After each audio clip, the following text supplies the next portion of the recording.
की जरूरत है। बहुत बहुत धन्यवाद। Thank you.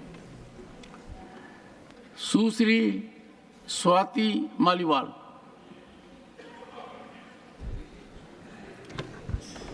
Thank you, Chairman Sir, for giving me an opportunity to speak on such an important issue. Sir, पिछले 7 दिनों में दिल्ली देश की राजधानी में यूपीएससी की तैयारी करते हुए कई छात्रों की मौत हुई है। 4 छात्रों की मौत हुई है और मैं ये मानती हूँ कि ये मौत नहीं है, हत्या है।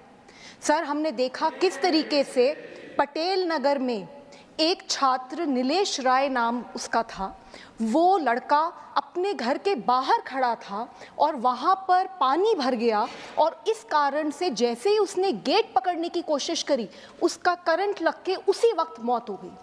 2 दिन पहले राजेंद्र नगर में बुरी तरीके से 3 बच्चे डूब के मर गए। वो सिर्फ अपनी लाइब्रेरी में, अपने कोचिंग सेंटर की लाइब्रेरी के बेसमेंट में बैठे थे, पढ़ाई करने की कोशिश कर रहे थे, सामने पानी भरा और वो पानी उनके कमरे के अंदर आ गया, बेसमेंट में आ गया और 2 मिनट में तीनों के तीनों डूब के मर गए। सर, मैं कल वहाँ गई थी और मैंने उन परिवारों से मैं मिली, उन 2 लड़कियों के परिवारों से मिली जिनकी जान गई है। उनमें से एक लड़की सर श्रेया थी, 25 साल की थी। अंबेडकर नगर से सर यहाँ दिल्ली आई थी पढ़ने के लिए। उसके पिताजी किसान हैं, उन्होंने बहुत संघर्ष कर उसको दिल्ली भेजा था।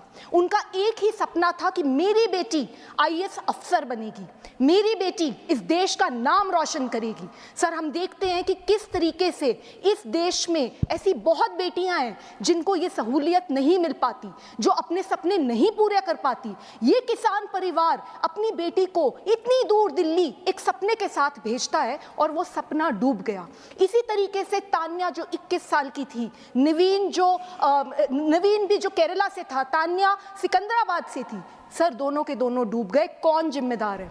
सर, आज दिल्ली देश की राजधानी में पूरे देश से, अलग अलग कोनों से गरीब परिवारों से सर लोग आते हैं, बच्चे आते हैं यहाँ पर आईएएस ऑफिसर बनने का सपना देखकर। सर, वो सिर्फ अपने लिए नहीं आते, वो एक ऐसा सपना लेकर आते हैं कि हम इस देश की गवर्नेंस में बदलाव लाएंगे, हम भ्रष्टाचार खत्म करेंगे, हम अपने गांव का, हम अपने शहर की स्थिति सुधारेंगे। और सर, इन बच्चों के साथ ऐसा होता है, किसी की कोई जवाबदेही नहीं है। सर, हम ये देखते हैं, मैंने कल जाके देखा राजेंद्र नगर में हर दूसरे घर में इस तरीके का सेंटर खुला हुआ है, इलीगल सेंटर्स खुले हुए हैं। तो इन इलीगल सेंटर्स को कैसे खोला जा रहा है? आप देखिए, अगर कोई भी अपना दिल्ली में कोई घर बनाता है, अगर घर में थोड़ा सा भी कंस्ट्रक्शन ज्यादा हो जाता है, तुरंत एमसीडी वाले आ जाते हैं, तुरंत वहां पे वो हल्ला करते हैं और इतना बड़ा इलीगल सेंटर पे सेंटर बने जा रहे हैं और किसी को पता ही नहीं चला।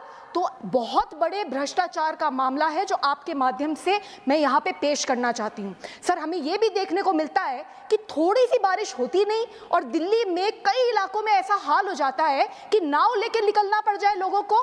तो ड्रेनेज सिस्टम को कौन साफ करेगा? क्या दिल्ली सरकार और एमसीडी की कोई जिम्मेदारी नहीं है? सर, मैं ये आपके माध्यम